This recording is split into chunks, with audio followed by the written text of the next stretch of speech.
Shalom, and welcome to another edition of The Truth Shall Make You Free. I'm your host, Elder Nathaniel, and on my right, Deacon Asaph. Today's topic, we're going to deal with the beginning of time, the middle of time, and the end of time. But before we get to that topic, let's go to John chapter 8 and verse 32. John chapter 8, verse 32. And ye shall know the truth, and the truth shall make you free. So black man, black woman, Latin man, and Latin woman, if you want to be set free, you must acknowledge the truth that you are the Israelites, the descendants of Abraham, Isaac, and Jacob. Repent of your sins as Israelites and accept the one true King, one true Savior, Jesus the Christ. Okay? So with that, let's go to 2nd Esdras, chapter 14 in the Apocrypha. Now, we always discuss the Apocrypha. It was originally in the King James Version 1611 Bible. It was there. Do your research. Look it up. But the Protestant white Christians removed the Apocrypha from the King James Bible in the 1700s. So now, let's go to 2nd Esdras chapter 14. We're going to read verse 1 through 6. That's it. 2nd Esdras chapter 14, verse 1. And it came to pass upon the third day, I sat under an oak, and behold, there came a voice out of a bush over against me, and said, Esdras, Esdras. And I said, Here am I, Lord. And I stood upon my feet. Then said he unto me, In the bush I did manifestly reveal myself unto Moses. So now, the Lord is talking to the prophet Esdras. This is the same Ezra, E-Z-R-A, that you read about in the regular Bible. So, he manifestly revealed myself unto Moses. Revealed himself unto the prophet Moses. Listen good. Go ahead. And talked with him when my people served in Egypt. And I sent him and led my people out of Egypt and brought him up to the Mount of Sinai, where I held them by me a long season. How long was that long season? 40 days and 40 nights. No unlearned Christian. Moses was not 40 days and 40 nights getting just 10 commandments. He was up there getting the history from Genesis to the book of Deuteronomy. Those first 5 books, that's Moses was getting all the history given to him all over again. And he was writing, and he was writing, and he was writing. That's the long season of 40 days and 40 nights. Read on. And told him many wondrous things. Uh-oh, here we come.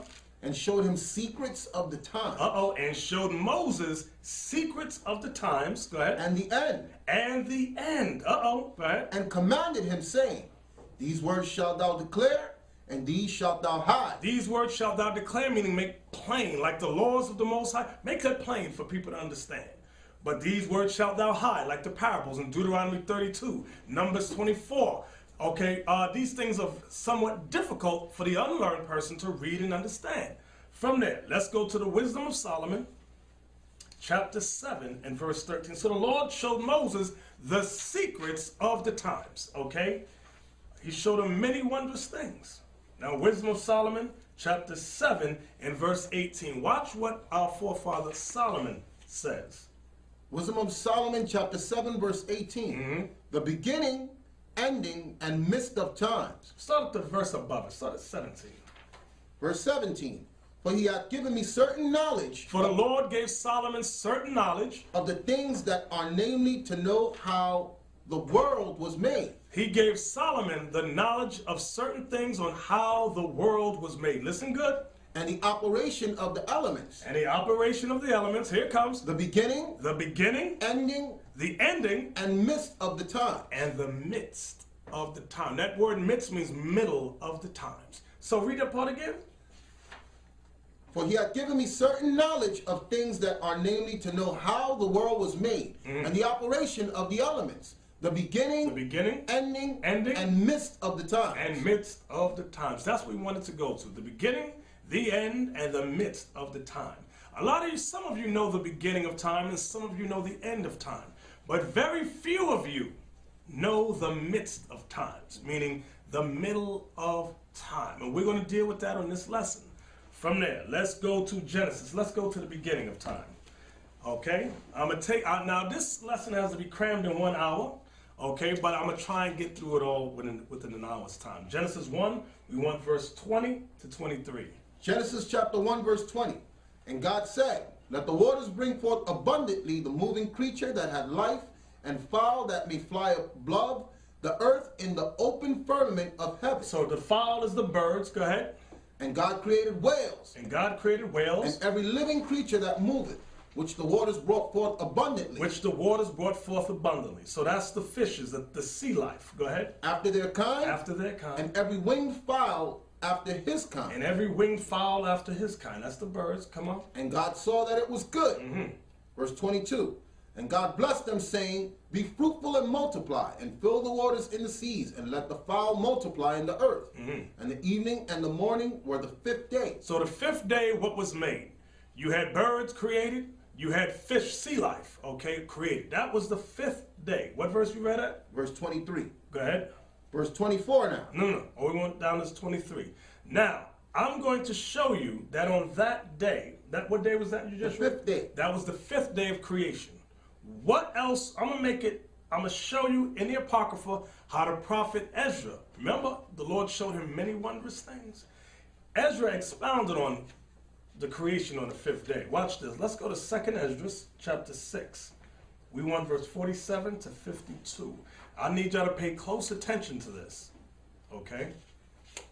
2nd Ezra chapter 6, verse 47. Upon the 5th day. What day? Upon the 5th day. So we're still dealing with the 5th day that Moses spoke of in Genesis 1, verse 20 to 23. Go ahead. Upon the 5th day thou settest unto the 7th part, where the waters were gathered, that it should bring forth living creatures. So now he's talking about the waters. Go ahead. Fowls and fishes. So what came forth? Fowls, meaning birds, and fishes. Come on. And so it came to pass. For the dumb water and without life brought forth living things at the commandment of God. Now it says dumb water because the water of its own, of itself, has no intelligence, no life. Okay, that's why it's calling it the dumb water. Go ahead. That all people might praise thy wondrous works. That all people might praise the wondrous works of the Lord. Come on. Then didst thou ordain 2 living creatures. Now here's the part that Moses did not expound on. Okay, it was hidden. But Ezra, the Lord allowed Ezra to bring this part forth. Read it again. Then didst thou ordain 2 living creatures. On this same 5th day, the Most High ordained 2 living creatures. Go ahead. The one thou callest Enoch. One thou callest Enoch. Go ahead. And the other Leviathan. And the other thou callest Leviathan. Okay, now, in some Bibles, when you see that word Enoch there, E-N-O-C-H, there's a little letter next to it. It'll say, or behemoth. Okay, what verse you read down to? We're at 49. Go ahead. Verse 50. And didst separate the one from the other. So these 2 creatures, one called Enoch, which is behemoth, and the other one Leviathan, God separated them. Is that what it said? Yep. Come on. For the 7th part, namely where the water was gathered together, might not hold them both. So the waters could not hold Enoch, which is behemoth, and Leviathan together, because these are 2 chief creatures. Go ahead. Unto Enoch thou gavest 1 part. Let's see what God gave Enoch, which is behemoth. Read that part again. Unto Enoch thou gavest 1 part, which was dried up the 3rd day. What was dried up on the 3rd day? The earth, the land was made on the 3rd day. Go ahead. That he should dwell in the same part. He's going to explain where he's going to dwell. Wherein are 1,000 hills. Wherein are 1,000 hills. So what's that talking about? Dry land. Now remember, we're only going down to 52. Verse 52. But unto Leviathan. But unto Leviathan. Thou gavest the 7th part. Thou gavest the 7th part. Namely the moist. Namely the moist. And hast kept him to be devoured of whom thou wilt and when. So what is Leviathan? What is Enoch, which is behemoth? Leviathan is what you see on these movies, these dinosaurs, okay? All in the ocean realm, okay? Because there was a sister that called, or maybe her mother told, I forgot who told us. She said, oh, I went to college and I decided to become an atheist. Why is that, sister? She said the dumbest statement, because the Bible does not talk about dinosaurs. If there are all these bones, why doesn't the Bible talk about these things? The Bible does talk about these things, but the Christian white man whom you love, whom you serve, took it out of the Bible and hid it in a book called the Apocrypha. Okay? So read that part again about the 2 creatures. Then didst thou ordain 2 living creatures. Verse 49. The one thou calledest Enoch, and the other Leviathan. And didst separate the one from the other. The 7th part, namely where the water was gathered together, might not hold them both.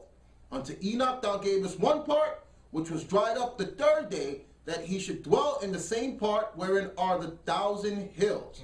But unto Leviathan thou gavest the 7th part, namely the moist, and has kept him to be devoured, of whom thou wilt and when. And kept him to, that's why a lot of people go in the ocean and they just disappear. What happened? They got eaten by Leviathan. And remember, the Most High don't just make one creature. Did he make just one cow, a male and a female? Did he make just one bird, a male and a female? No, he made multitudes of birds. I need you to examine this. When he made birds, let's just deal with the birds. Did he just make an eagle, a male eagle and a mama eagle? And they made pigeons?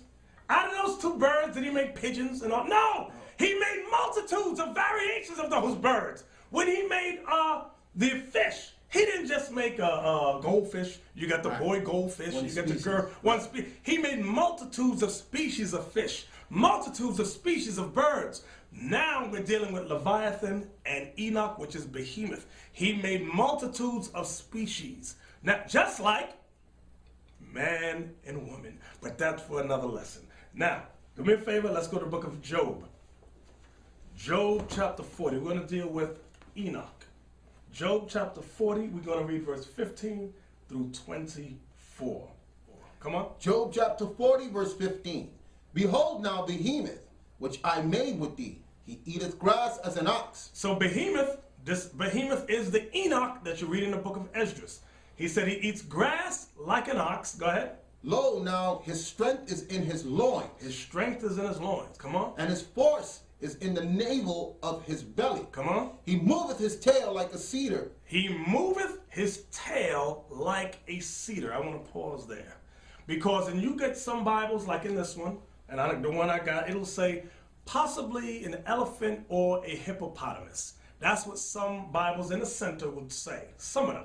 But I want you to read that verse. What verse is that? Verse 17. Listen good. He moveth his tail like a cedar. Anybody ever see a cedar? A cedar tree? C-E-D-A-R tree? It's one of the largest trees. So the Bible is saying that behemoth has a tail that's huge. He moves it like a tree. When it moves, it can knock everything down, okay?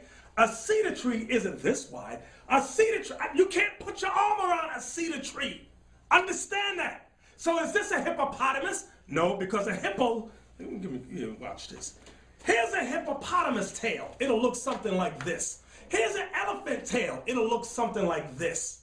So that's not what the Bible's talking about. Understand that. Let's read that part again. Verse 17. He moveth his tail like a cedar. So behemoth moveth his tail like a cedar. Come on. The sinews of his stones are wrapped together. The sinews, meaning the muscles of his stones, meaning his balls, is wrapped together like what?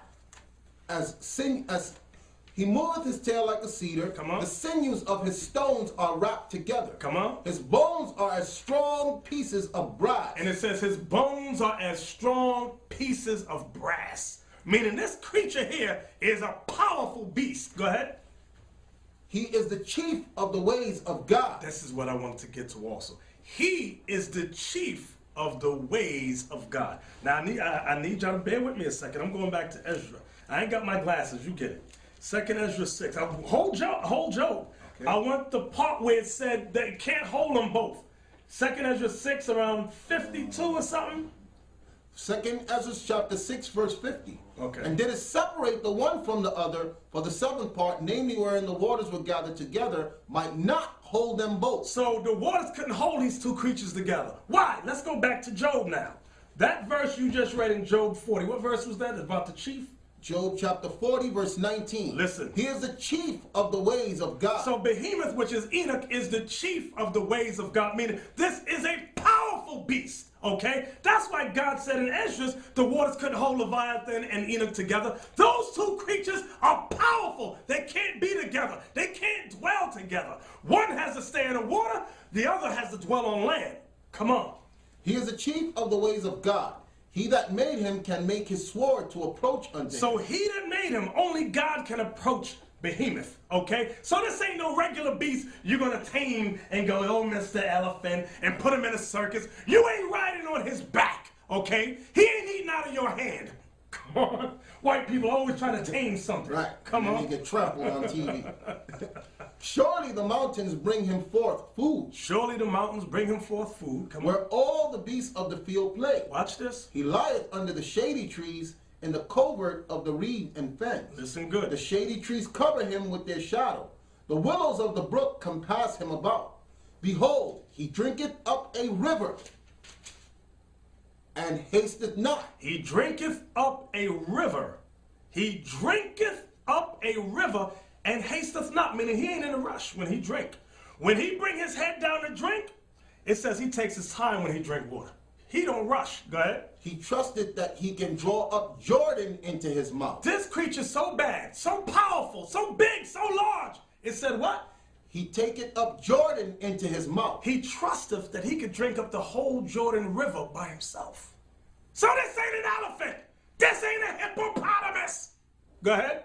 He taketh it with his eyes. He taketh it with his eyes. He looks upon it. Come on. His nose pierceth through the snare. His nose pierceth through the snares. What does that mean? You can't trap this creature. Like in Jurassic Park. Oh, we're going to trap the dinosaurs. You ain't trapping this. Okay, come on. That's it on it. That was down to 50. Oh, we're at 41 now. Chapter 41. What's that? It Down goes to 24. 40 to 24. Okay, 40 to 24. So now from there, watch this. Let's go from there. Let's go to Malachi. Okay, so now that was the beginning of time. I wanted to go there just to show you what the Lord created on the 5th day. Okay, so along with birds and fish, amongst those fish in the waters, he created Leviathan and Enoch, which is Behemoth. He had Enoch come upon land and dwell there. He said that creature is the chiefest of his creations. He said he's so bad, so powerful, him and Leviathan cannot dwell together. That's why when you go into these museums, you see bones of these huge creatures, and you go, where are they? These creatures are not extinct. They're in parts of the earth that have not been discovered as yet. They got movies like Journey to the Center of the Earth. They got movies like Jurassic Park, where the white man knows what he's discovering. He sees these bones, he's trying to figure it out, and he goes, maybe when they evolve, there's no evolution. Believe that. The Most High is telling you what he did in the beginning. Okay. And let me point out, even with the ocean, they have parts down there that mankind doesn't have any vehicles that can reach down there without it being destroyed. Exactly. They can make it to the moon, but they can't make it to the bottom of the sea. They don't have any equipment that can make it down there. Exactly. So now we read about the 5th day just to show you that on the 5th day, what the Lord created in the beginning of time that's not discussed in Sunday school or any of your churches. Now, from there, let's go to Malachi chapter 1. We're going to read verse 1 through 4, and I need you to read it slow. Malachi chapter 1, verse 1. Come on. The burden of the word of the Lord to Israel by Malachi. I have loved you, saith the Lord. Yet ye say, wherein hast thou loved us? Was not Esau Jacob's brother? So God responds, was not Esau Jacob's brother? Come on. Saith the Lord, yet I love Jacob. So God says, yet I love Jacob. Go ahead. And I hated Esau. And he what? And I hated Esau. Who is Esau? Some of you that have been following and studying, I pray that you got your Bibles, your pens, and your papers. Okay? Take notes. Because what we're showing you, you're not going to learn in your church. Your phony church, you ain't going to learn it. So God says, was not Jacob Esau's brother? Who is Esau? The entire white race. And God said, what about Esau? And I hated Esau. And I hated Esau. Some of you trying to marry them and make excuses for marrying them. The Bible says God hates Esau. Watch this, come on. And laid his mountains and his heritage waste for the dragons. God laid Esau's mountains and his heritage waste, meaning he destroyed them. Not destroyed them, but destroyed their heritage. He made them base. That's what he's talking about. Read it again. And laid his mountains and his heritage waste. Going into his heritage. Going into his heritage, how he made them a base people. When was this? Was this in the beginning? During the time of Jacob and Esau? No. Hold on. We're coming right back here. Hold on. When did God make his heritage waste for the dragons and all that? Let's go to Genesis 36. I'm going to show you that what we're reading about in Malachi is prophetic for the middle of times and not the beginning. Now, let's see. Genesis chapter 36. We want verse 6, 7, and then we're going to jump to verse 15 just to get to the point. Genesis chapter 36, verse 6. And Esau took his wives. Read that again. And Esau took his wives and his sons and his daughters and all the persons of his house and his cattle and all his beasts and all his substance which he had got in the land of Canaan, and went into the country from the face of his brother Jacob. For their riches were more than that they might dwell together. What? For their riches were more than that they might dwell together. What verse is that? Verse 7. So now you see it says their riches. Esau was rich in the beginning. Esau and Jacob were rich. Understand that. So what we're reading about in Malachi, where it said he laid his heritage and all that waste, that ain't talking about at this time. I'm going to show you some more proof. What verse is that? That was 7. You finished 7? Yeah. Jump to 15. Verse 15. These were dukes of the sons of Esau. The son of Eliphaz, the firstborn son of Esau, Duke Taman, Duke Omar, Duke Zepho, Duke Kenaz. Verse 16. So now, they had the noble titles of dukes. Who is that talking about? Esau. So in the beginning with Jacob and Esau, yes, Esau was rich. His family had nobles amongst them. They were the dukes, okay? Let's go back to Malachi now. I just wanted to go in there to show you that what Malachi is talking about is not during the beginning, okay, of time. Malachi chapter 1, what verse you was Verse at? 3. Read verse 2 again. Verse 2. I have loved thee, saith the Lord. Yet ye say, wherein hast thou loved us? Was not Esau Jacob's brother, saith the Lord? Yet I loved Jacob, and I hated Esau. Watch this. And laid his mountains and his heritage waste for the dragons of the wilderness. So that wasn't during the time of Jacob and Esau. Read on. Whereas Edom saith, Now I need y'all to listen close to this. This part right here. Read that part again. whereas Edom saith, Whereas Edom saith. Edom means what? Red. Red people. Who is the red people? The so-called white man. They're called white, but they're not really white. They're really red. The red blood shows through their skin. That's why down south, many southern places, we call them rednecks. It's not just their necks that get red. They get red from the top of their head to the soles of their feet. Read it again. whereas Edom saith, Whereas Edom saith, we are impoverished. we are impoverished. So that's not during the time of Genesis. Because in Genesis, what did it say? They were what? That they were dukes, and they were so rich that they couldn't even dwell together, Right. Jacob and Esau. So this ain't talking about in the book of Genesis. What is Malachi talking about? Malachi is talking about the middle of time, the Middle Ages. Read it again. Whereas Edom saith, we are impoverished, but we will return and build the desolate places. Thus saith the Lord of hosts. Stop. We are impoverished, but we will what? Return and build the desolate places. Read it again. We are impoverished, but we will return and build the desolate places. We are impoverished. I want to deal with that right there. Now remember, when we get back to this, we're going to start off there. Edom says we are impoverished, meaning they're low. Their heritage was low. They were poor, dirt, bums, nasty. When was this talking about? The middle of time, the middle of ages.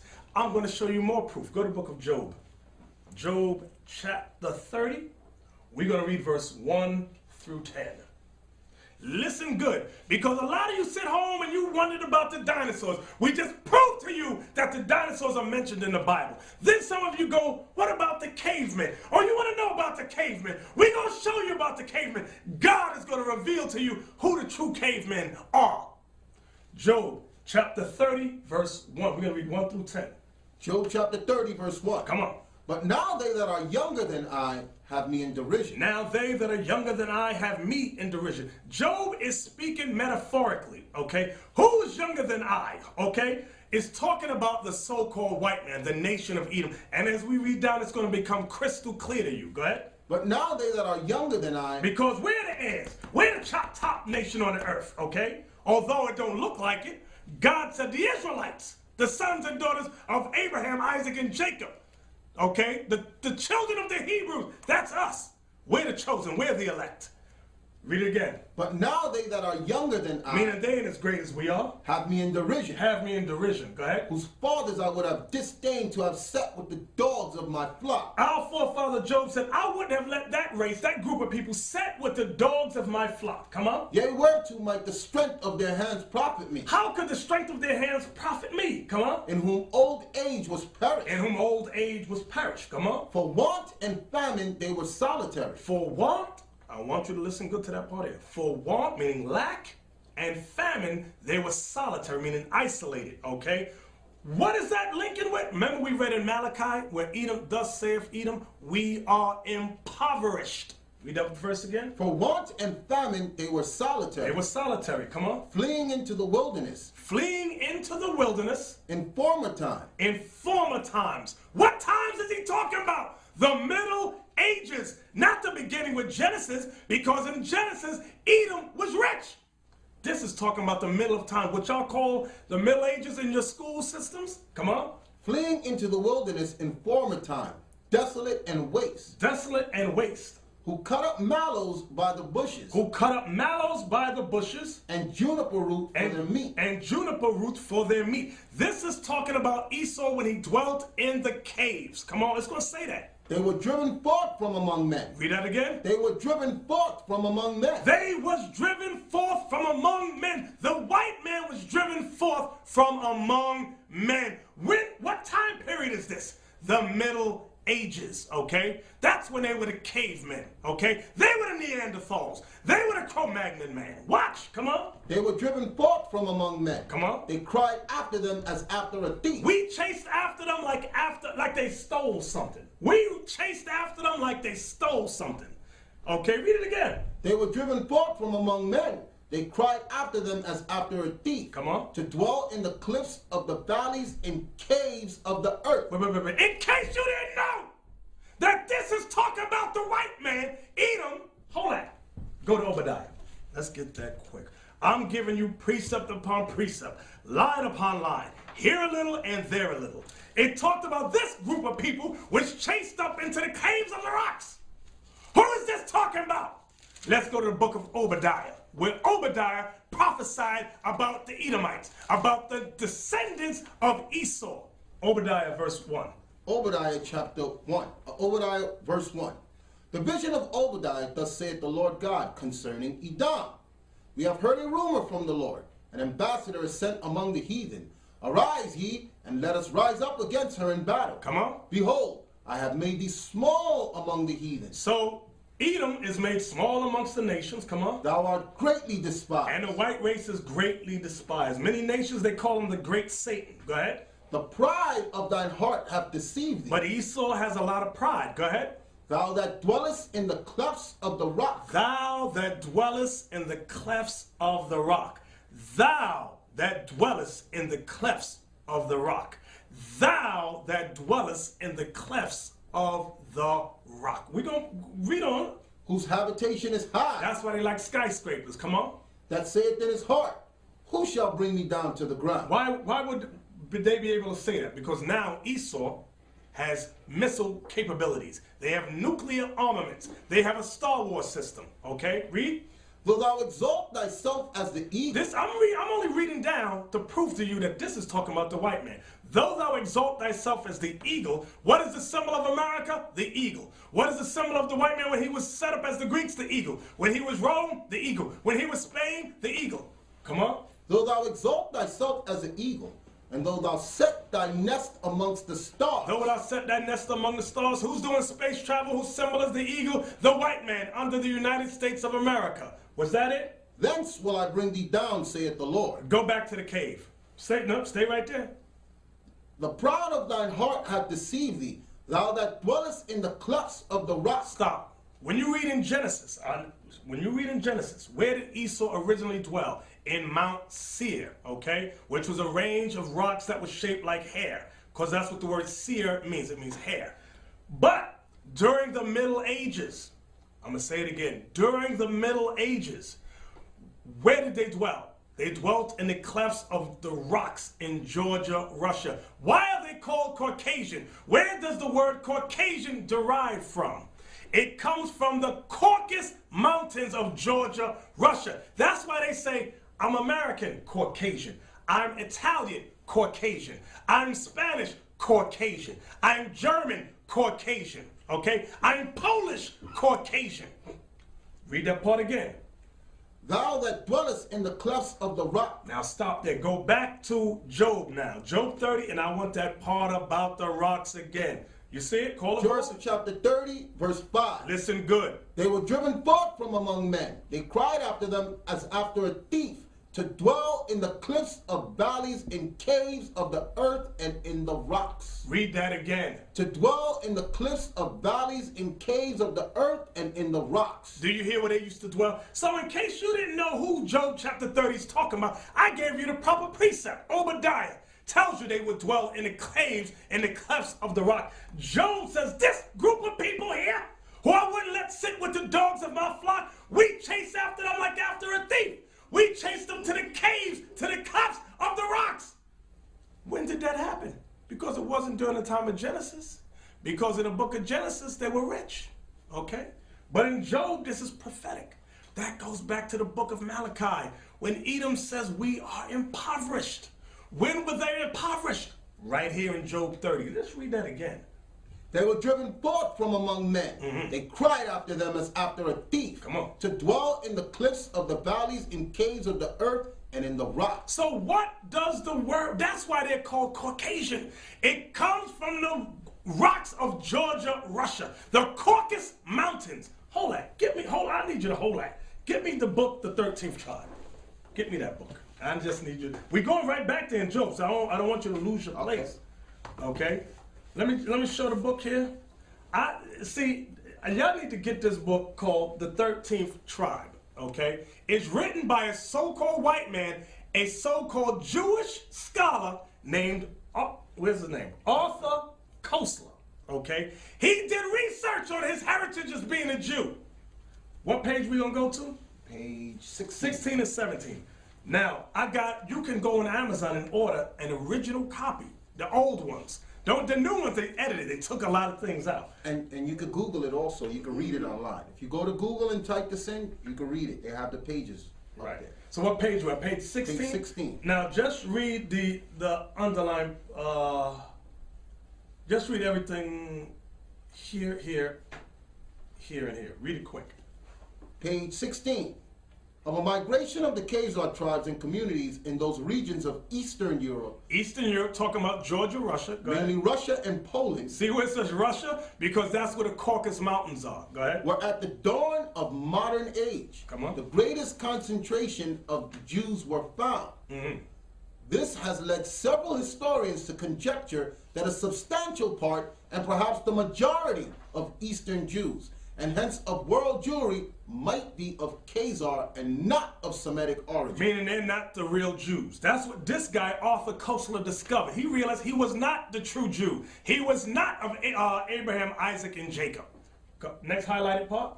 Thus, in 1973 edition of the Encyclopedia Judaica, the article Khazar is signed by Dunlop, but there is a separate section dealing with the Khazar Jews after the fall of the kingdom. The Khazar Jews dwelt where? In the Caucasus Mountains. Come on. Signed by the editors and written with obvious intent to avoid upsetting believers in the dogma of the chosen race. Right, because they raised these white people up today to believe they're the chosen race. They had to edit the encyclopedia so they wouldn't get offended. Go ahead.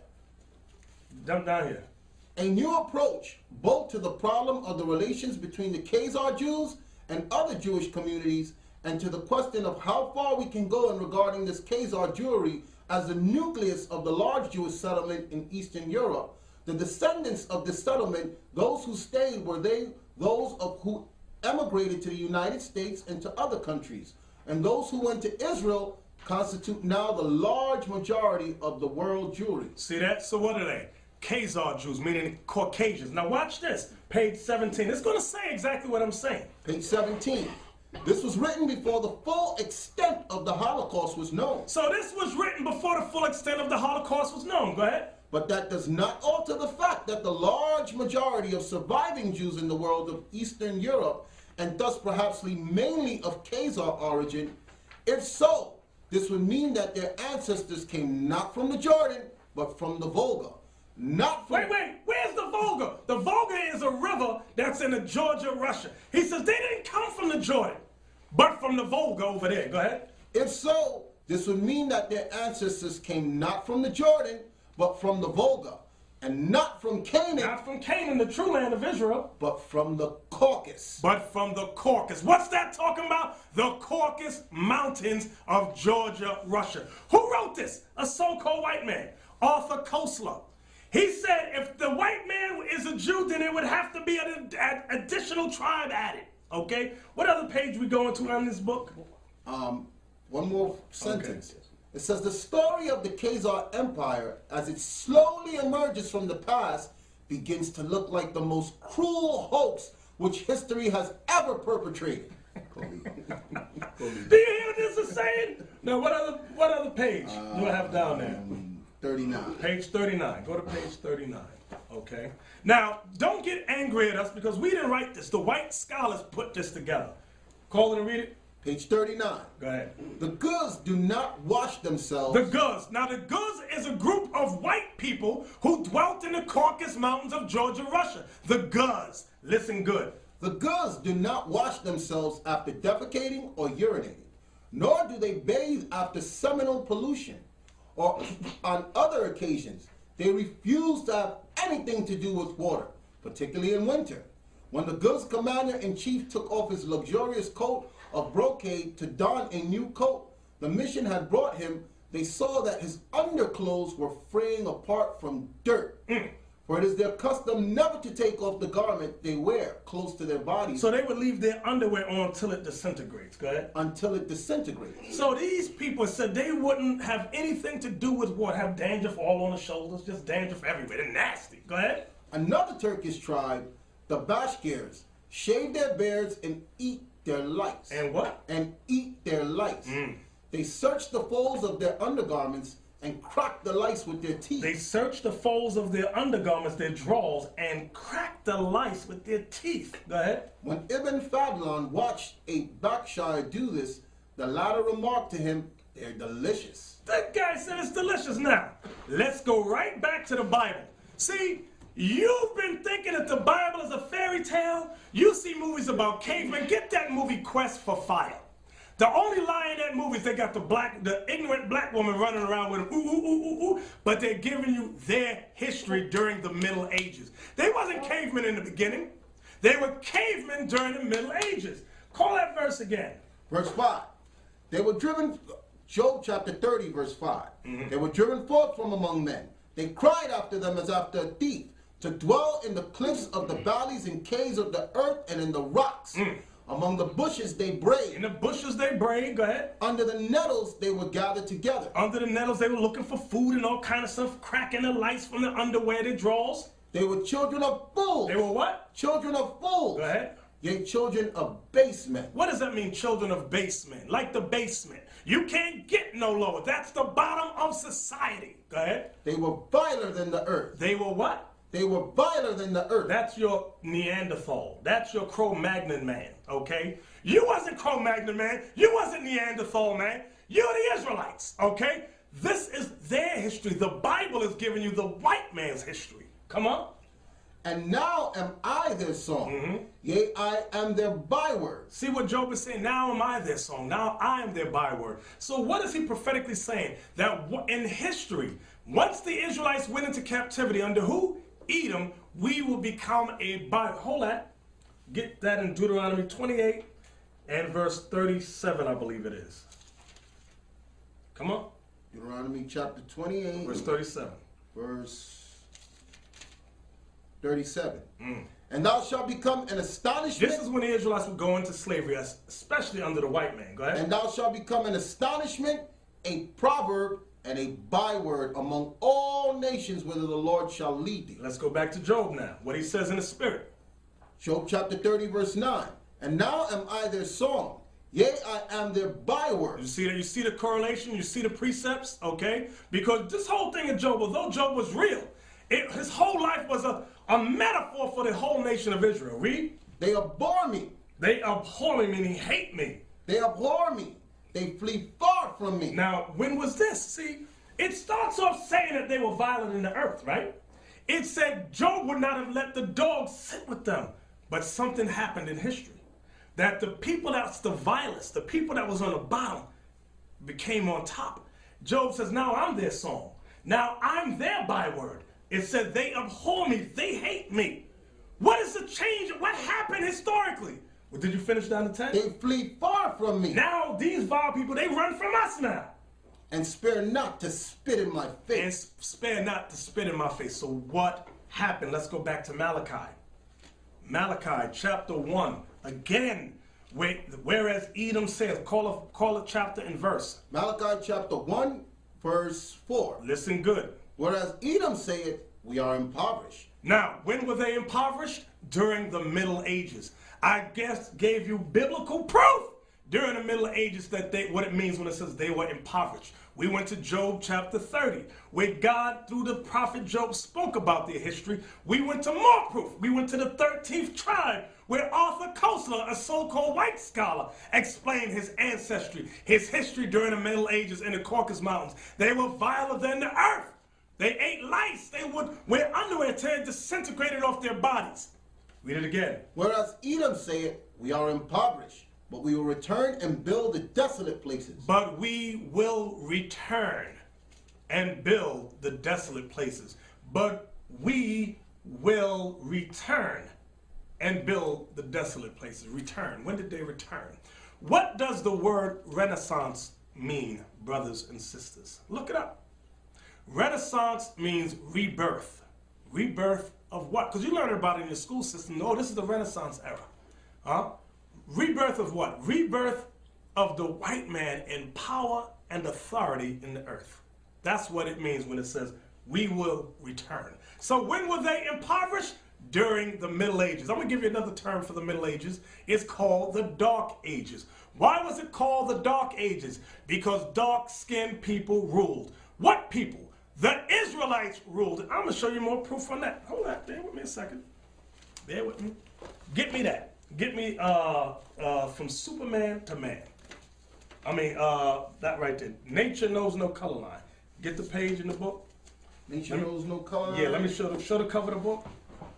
This is by J.A. Rogers, okay, who was a black scholar during the early 1900s, okay? So you know what pages we're going to go to? Page 76 first. Okay, let's go to page 76 first. I'm going to show you that during the Middle Ages, okay, when we drove the white man up to the Caucasus Mountains, okay, we ran after them as after a thief. We chased them like they stole something, okay? They were viler than the earth. So during the Middle Ages, it was also called the Dark Ages. So we're on page 76. Show what J.A. Rogers discovered when he went out through Europe, okay? When J.A. Rogers went through Europe, he discovered black men on coats of arms, black men and women. Up here, who is this? Henry VIII. It tells you down here at the bottom, okay? You got Sir Chancellor More. You got Queen Elizabeth. Notice all these black men and black women on these coats of arms. Okay? So now, let's get another page. Get another page. What page? 78. Show them page 78. Negroes in coats of arms of noble families. English Morrison means son of the Moors. The word Moor means black. Okay? Can you see that? All right. Now, let's go to the next page. I'm still showing you what occurred during the Middle Ages, during the Dark Ages. Page 83. 83, read the top and the bottom. Negroes in coats of arms of noble families. French, Dutch, and Belgian families with names of Negro. So now I want you to see that, okay? These are French and Dutch families. J.A. Rogers, this is like 1915, 1917. He went over there and saw all this stuff, sketched it down, what he discovered. Because, brothers and sisters, your history has been hidden from you.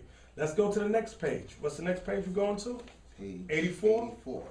Read the top and the bottom. Negroes in coats of arms of noble families.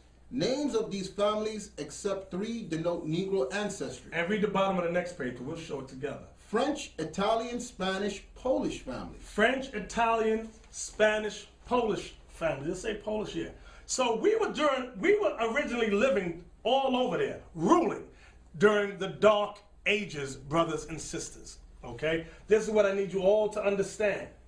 Okay? So when we were the noble families, where was the white man? They were in the Caucasus Mountains of Georgia, Russia, eating juniper roots, eating mallows, braying under the nettles. Okay? Okay? So now you see all this proof here. Okay? Is there another page we're going to?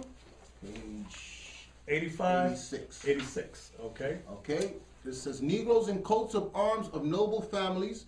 German families with names of Negro origin. German families with names of Negro origins. You see this? You see what they discovered? What J.A. Rogers, a black historian, discovered? Okay? You're not going to learn this in school, brothers and sisters. You're not going to learn this in Sunday school either, or your churches, okay? So now, from there, let's go to this book. I'm going to show you this book called The Russian Icons by a white man named Father Vladimir Ivanov. Here's an icon of St. George, the Dragon Slayer. What color is St. George? He's a black man riding a horse, okay? Now, you might ask yourself, how come they're portrayed Caucasian in schools? I'm going to go to the back of the book, where actual photographs. These Greek Orthodox bastards are hired by the Catholic Church, the Roman Catholic Church, to whitewash all the black art. You see what he's doing here with the paintbrush? Here's a black image of Christ back here. Here's another black image, black. But here in the foreground, he's Caucasian, okay? Up here is a picture of Mary and Christ, black, okay? Here on the side, you have black Christ, black Mary. Then you got Caesar Borgia right there, okay? They're hired to destroy the black art. Let's show you some more of during the Dark Ages. Here's a book called The Varney, okay? In Romania, right? Hold that slide right there. Here's a picture of one of the churches in Romania. If you look closely, you see images of black people as kings and priests all on the church painting, okay? Now I'm going to show you a painting of the judgment. Hold that side. Here's a picture of the hand of God. What color is the hand of God? Black. Then look right here. You got this pale man here. Judgment. This is the white man getting judged by God. What color is the angel here? Black. Okay? Here's King David when he was old, playing on a lyre. Okay? Black. Okay? Here's the prophets and the apostles. What color are they? Black. So-called black. Different shades of brown. When was this painted? During the Dark Ages, when dark-skinned Israelites were ruling throughout all of Europe. Okay? Where was the white man? In caves. Okay? Was that it? So now, going back to Malachi now. Back to the book of Malachi chapter 1 and verse 4 again. Malachi chapter 1 verse 4. Whereas Edom saith, we are impoverished. We are impoverished. When was Edom impoverished? During the Middle Ages, okay? When we chased them like they stole something. We chased them to the caves of the rocks of Georgia, Russia, okay? That's when they became the Neanderthals. That's when they became Cro-Magnon man. And a lot of you unlearned black men, black women talking about they're hunks. They're the hunks of the earth. You don't give a white man a Gillette razor, you can only imagine how they look. They're women too. They get all the hair on the forehead and the sides of the face. You ever see them with the little hair things? Crazy. And y'all in love with them. Read that again. Whereas Edom said, we are impoverished, but we will return and build the desolate places. When did they return and build the desolate places? During the Renaissance. The word Renaissance means rebirth. Rebirth of what? Rebirth of Edom in rulership in the earth. Was that it? Thus saith the Lord of hosts, they shall build, but I will throw down. See what the prophecy says? God says, you shall build. And they've built from the Renaissance era all the way up to right now, today. But God says what? They shall build, but I will throw down. God's going to throw down. And they shall call them the border of wickedness. What will we call Esau, the white man? And they shall call them the border of wickedness. The border of wickedness. And the people against whom the Lord hath indignation forever. And the people against whom the Lord has indignation, meaning righteous hatred forever. That's what the Bible says. You ain't learned this in Sunday school. You ain't learned this in church, okay? From there, so what happened? How'd they get so much power? Give me that in Luke. Luke 4, where Satan took Christ on the mountain, okay? Wait, I'm sorry. Yeah, get that. Go ahead. Luke chapter 4, verse 6. And the devil said unto him, all this power will I give thee, and the glory of them, for that is delivered unto me, and to whomsoever I will give it. If thou therefore will worship me, all shall be thine. See what Satan said to Christ? If you worship me, all shall be thine. Didn't it say he showed them all the kingdoms of the earth? Let's go up a little bit more. Go ahead. Okay? And the devil taking him up, this is the 5th verse, into the high mountain, showed unto him all the kingdoms of the world in a moment of time. And the devil said unto him, all this power will I give thee, and the glory of them, for that is delivered unto me, and to whomsoever I will give it. If thou therefore will worship me, all shall be thine. So Satan showed Christ all the kingdoms of the world in a moment of time. He said, all shall be yours if you worship me. I just wanted to show you that, to show you how Satan operates. Get Revelation now. 13, verse 1 and 2. Revelation chapter 13, verse 1. Listen good. And I stood upon the sound of the sea. Now my question to you is, how did the white man return during the Renaissance and conquer everybody? Here's the answer. And I stood upon the sound of the sea, and saw a beast rise up out of the sea, having 7 heads and 10 horns. Who is this beast with 7 heads and 10 horns? Get to chapter 12 and the description of the beast. Chapter 12, verse 3. And there appeared another wonder in heaven, and behold, a great red dragon. A great red dragon.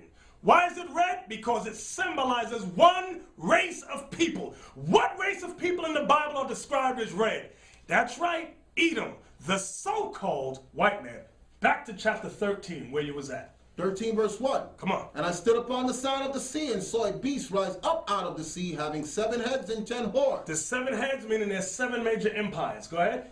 And the 10 horns means the European Union. Go ahead. And upon his horns 10 crowns. Come on. And upon his heads the name of blasphemy. Come on. And the beast which I saw was like unto a leopard. And his feet was like unto a bear. Go ahead. And his mouth as the mouth of a lion. Meaning he spoke great blasphemies. Come on. And the dragon gave him his power. That's the part I wanted right there. See, I'm rushing through it because I'm short for time, but the part for this red dragon with 7 heads and 10 horns, who gave him that power? And the dragon gave him his power. Meaning Satan gave them that power. Remember, that's where we went to Luke. What did Satan say to Christ? It said he showed him all the kingdoms of the world in a moment of time. And he said to Christ, if you bow down and worship me, all this shall be yours. For it is given unto me to deliver to whomsoever I will. So now in Revelation, it tells you about the last empire on earth with 7 great heads and 10 horns. It said the dragon gave them their power. That's how they got nuclear armaments. That's how they got the Star Wars program. That's how come they're ruling the planet Earth. Okay? From there, Job chapter 9. You got One something? more part. Go ahead. And the dragon I don't gave know where him you're his at. power. This is still Revelation 13, verse 2. Okay. And the dragon gave him his power and his seat. Oh, that part. And his seat. And great authority. And great authority. That's what I'm surprised I forgot that. That's very important. The dragon gave them their power, their seat, and great authority. So you might have asked, how could the white man come out of the caves of Georgia, Russia? They were the Cro-Magnon mans. They were the Neanderthals. And they conquered and ruled everybody. Satan. Can you say Satan? They bowed down and worshiped the devil. And the dragon gave them their power. Job chapter 9 and verse 24. I need that book to point the fingers.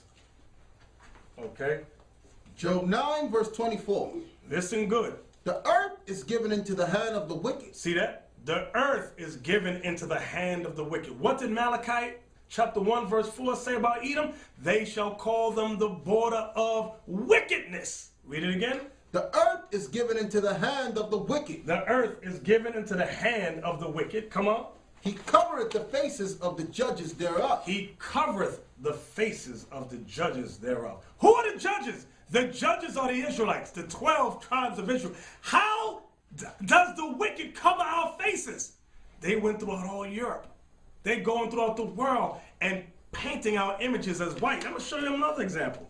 Here's a book called Spain, A History in Art. Okay? Hold this. Now right here you might just see 2 white women, right? Is that what you see? But let's look at their fingers. What do you notice about their fingers? What, did they dip them in chocolate? No. These what you think are white women were really at one time black women, okay? Look at the stains on their neck, okay? See the brown color on their neck coming through the paint?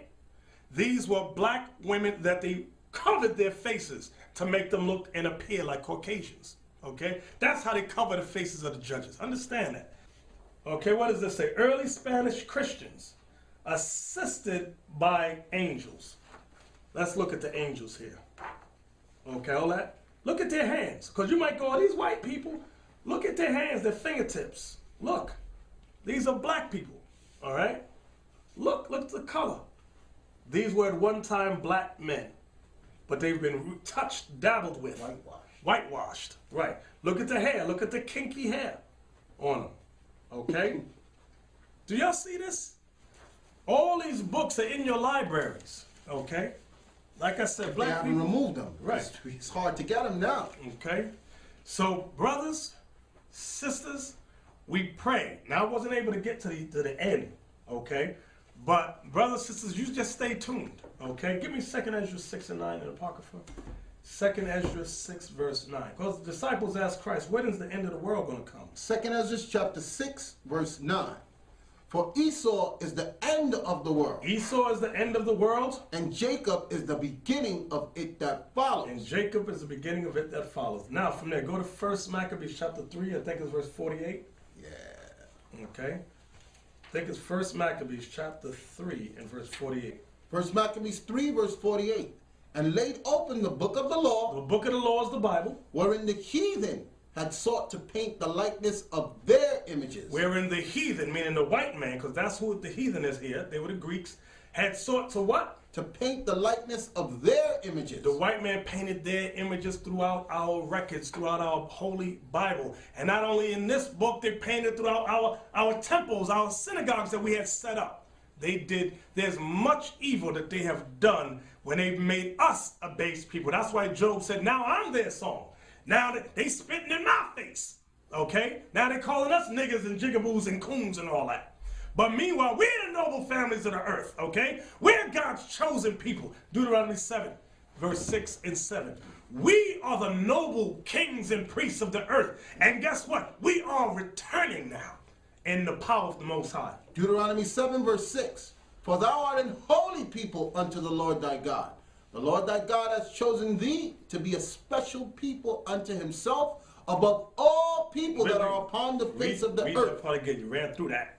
For thou art an holy people unto the Lord thy God. Mm-hmm. The Lord thy God has chosen thee. The Lord thy God has chosen thee, black man, black woman, Latin man, Latin woman.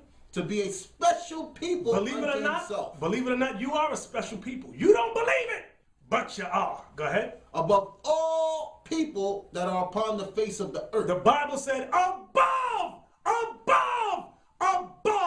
all people that are upon the face of the earth. Why don't you teach your young sons and daughters that? If you taught them that, they wouldn't be raping and robbing each other. If you taught them that, they wouldn't be pimps and hoes. Okay? They wouldn't be in the prison houses if you taught them that. But stay tuned, please. Stay tuned. Bear with us. Write us, call us, brothers and sisters. We are here for you. We're servants of the Lord. Our job is to serve you in bringing you the truth of the Most High God. Brothers, sisters, we can't do this alone without you. We need your financial support. We need you to send in your donation, your free will offerings. Okay, visit us at www.israelunite.org and visit us on YouTube at www.youtube.com/Nathaniel. And with that, we give all praises to the Most High and His Son, Jesus the Christ, and we say Shalom. Shalom, Israel.